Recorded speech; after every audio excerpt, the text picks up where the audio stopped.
What's up, guys? Welcome to Daily Dose of Reddit. This is your host, Zach, and today's subreddit is r/IDontWorkHereLady.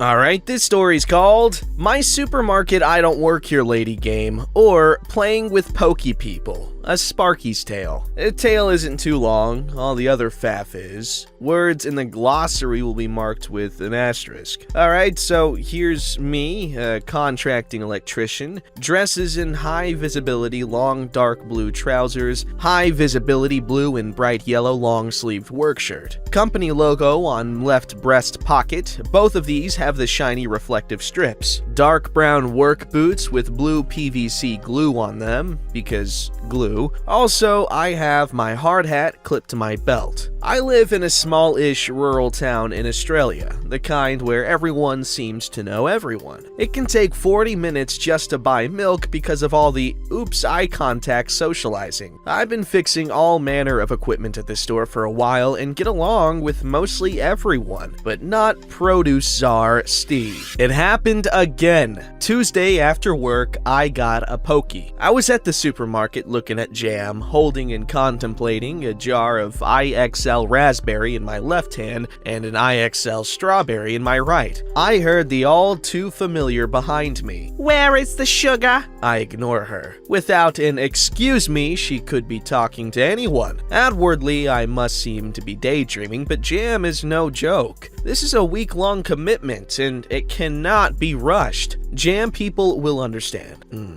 I receive a poke to my back, signifying that the pokey game has begun, followed by, "I said, where is the sugar?" Still striving for a jam resolution. Aisle 17, halfway down third shelf. Pokey wanders off. All pokies 100% never think. Ever. About 2 minutes later, while I'm feeling guilty for glancing at the Beerenberg plum, I receive a much firmer poke in the back, followed by, "There is no aisle 17. Still looking at jams, the Beerenberg knows I've glanced now. It knows it's a contender. "I'm sorry, madam, I misspoke. Aisle 7, halfway down third shelf." She again wanders off, a little stompy now. About 5 minutes later, holding the winner, I'm a little further down the aisle looking at the ingredients on a new breakfast cereal. From the end of the aisle, I hear, pokey raised voice exclamation. I imagine that The Ride of the Valkyries is playing in her head. "There he is!" Putting the cereal back and turning, I see Pokey heading toward me, followed by store manager Brad. Pokey, older than me lady, standing, pointing, glaring, vengeful eyes. "Ice! He sent me to the wrong aisle twice! I want him reprimanded!" Brad, arms crossed, also glaring at me. "This is not one of my staff, madam. Is there anything else I can help you with?" After a couple quiet moments, Pokey demands sugar and Brad escorts her. I head to Brad's office, where a few minutes later, Brad, tired and exasperated like all supermarket store managers ever, "Could you at least do this on my day off?" "Mate, you know the deal. I stop when the planogram stops changing. That replacement touchscreen for Convection Oven 2 should be here tomorrow. I'll see you then. Hey." As I'm walking out, I hear Brad say, "Standard chimes for the end of Cook this time." I'm smiling because I already know I'm going to set it as the 16-bit theme song from the Twilight Zone TV show. It's one of the selections in the installer menu. The other oven already has 16-bit Imperial March because of course it does. No, seriously, they do. Brad gets to pick when the planogram stops. Thank you for reading. And then, let's read this glossary, why not?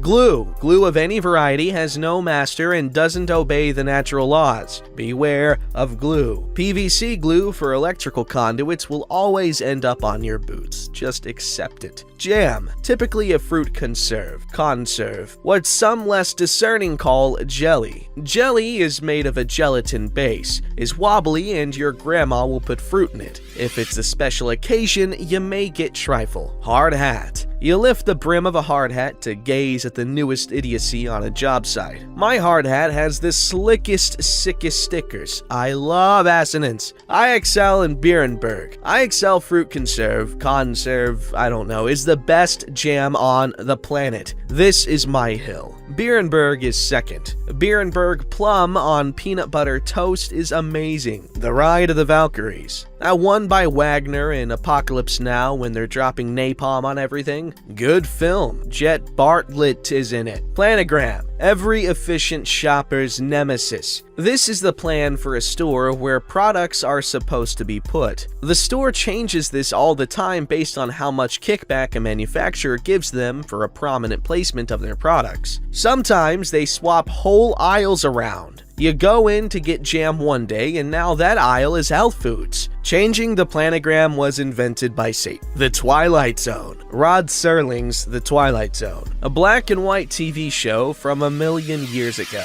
You like X-Files? Stranger Things? Go find and watch the OG of the genre. The tale is over. The rest is just my idiocy. Read or don't, all good. The Poke Game. I've said this before. High-vis clothing is mercurial. You are both invisible, a personal assistant, and a corporeal Google. I've lost count the number of times I've been politely and rudely approached for information and or assistance. Polite has always gotten all the friendly help I can muster. Over the years, I used to engage with the rude. I tried reasoning with the rude, seeking to understand the why of the rudeness. I tried giving the rude the benefit of the doubt. Maybe they'd had a bad day, gotten some bad news. Maybe. I tried remonstrating with the rude in an attempt to bring enlightenment and humility. Having done work in police stations and courthouses, I knew that cells had no Wi-Fi access, so I stopped getting all up in their grill. I learned that sometimes rude is just rude, so I started playing with the rude. Here are the rules for the time being. 1. All rude gets ignored. This is not to bait into escalation. Most times, rude just goes away, which is fine. Actually, I'm not sure if it isn't with the hope of baiting, so I can play. It's probably baiting. Hey. 2. All pokies must be played with, regardless of venue or personal time constraints. See below for examples based on venue. 3. Must be dressed in high vis. Playing the Poke Game in casual dress is like low-hanging fruit, because what if I was dressed similarly to the store staff without realizing it? I started to bring the hard hat to the supermarket because it was happening so much there. I wanted an extra difficulty for more points. There is no point system. 4. Must be pleasant and polite. Cells have no Wi-Fi. 5. Extra points if a Poke comes back more than twice. Sent a guy to 3 different aisles once. 3 is the most so far. Venues. Service or gas stations. These are mostly for directions. Mostly by caravaneers, so caravaneers? I don't know. So of course they get the wrong directions. If asking to borrow tools for my work vehicle, I walk over to the vehicle and drive off. Hospital. Non-staff cannot be played with. They may be in need of medical attention, bereaving, worried, etc. That'd just be mean. Staff gets played with. I stand there ignoring them and see just how committed to the poking they are. Twice poked is the most so far. I put them on my list for further attention by other means. General public areas, same as service or gas stations. Supermarkets, the main venue for games. Where is gets the treatment in the tale. If they come back for seconds, they've had to walk past other people to arrive back to me. They are more than fair game. Maybe it's like that joke where the bear says to the hunter, "You don't come here to hunt, do you?"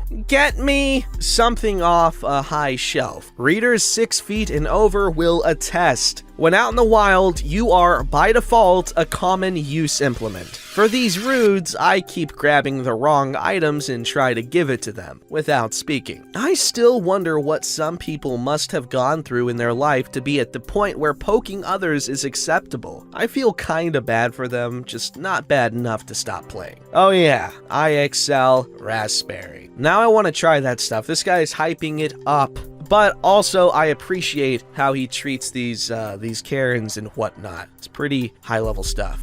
Alright, this story's called, I Don't Serve Coffee and You're Paying for the Laptop. Obligatory disclaimers on mobile, non-English speaker didn't happen in the US. This happened back in 2013. The Nursing Council in my country organizes an annual 3-day convention in order to keep us updated to new developments about our profession. It's not mandatory, but it gathers a lot of people for 2 reasons. You can present a paper or research you worked and be considered published, and 2, because they do it in a different city every year, it's a good way for a vacation, and usually takes place around the middle of May. Important information. Tourist season in my country begins in April. For about 2 years, the nurses in the company I worked for had combined forces to write a paper about training and educating patients. I was the unlucky sod that had to do the presentation. We apply and they give us a spot early on the first day. The convention is held in a very touristy city in a 5-star hotel. I'm staying in another cheaper, like €100 per night cheaper, hotel. I go in wearing my dark blue business suit and tie, carrying my laptop. I do the presentation, everything goes well, and afterwards, I find a classmate of mine from nursing school and decided to grab a coffee. Because she wants to catch a presentation later on, we decided to not leave the hotel and go to the patio where they had a cafe. We're on the patio catching up and enjoying our coffee and the sun and generally having a good time. The patio was almost full at that point, mostly with student nurses and people from the convention. The cafe staff is busy with all the people there. At some point, my friend excuses herself to the bathroom and I check my phone. Suddenly, I feel someone looming over me, and then I hear a high-pitched, "Excuse me!" I turn my head to see a slightly pissed woman staring daggers at me. She looks like the prototypical Karen. The haircut, the expensive clothes that look cheap, and the attitude. "Me and my friends are waiting for someone to take our order for 5 minutes." She pointed a couple of tables over where a couple of women in the same subcategory are sitting. "So?" I asked, confused. "So get off your break and come take our order." "I don't think so. You have to wait for one of the servers. I don't work for the Karen, leaning towards and getting in my face. "Listen up, you peon.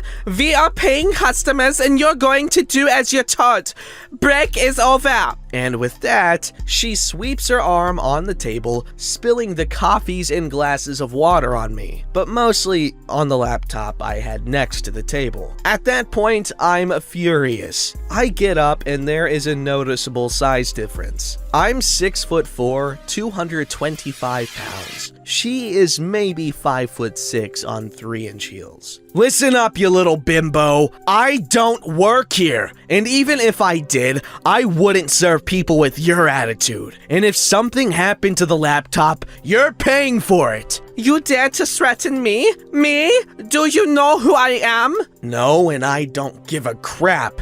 You're just an entitled bimbo." At that point, a lot of people were looking at us, and a server was coming over. The servers were dressed in black pants, white shirt, and a black apron, and Karen decided to try to slap me. I caught her hand as the server came next to us. "What is happening here?" "Your colleague is refusing to take our order and is threatening me." Server taking a look at me. "Madam, this man doesn't work here. He's a customer." Apparently, her little brain couldn't compute because she continued foaming until a manager and security appeared. When the manager asked what happened, I replied, "This woman insulted me, deliberately dropped coffee on me and my personal belongings, and tried to attack me. I would like to press charges." The implication of getting the police involved led to another rant by Karen.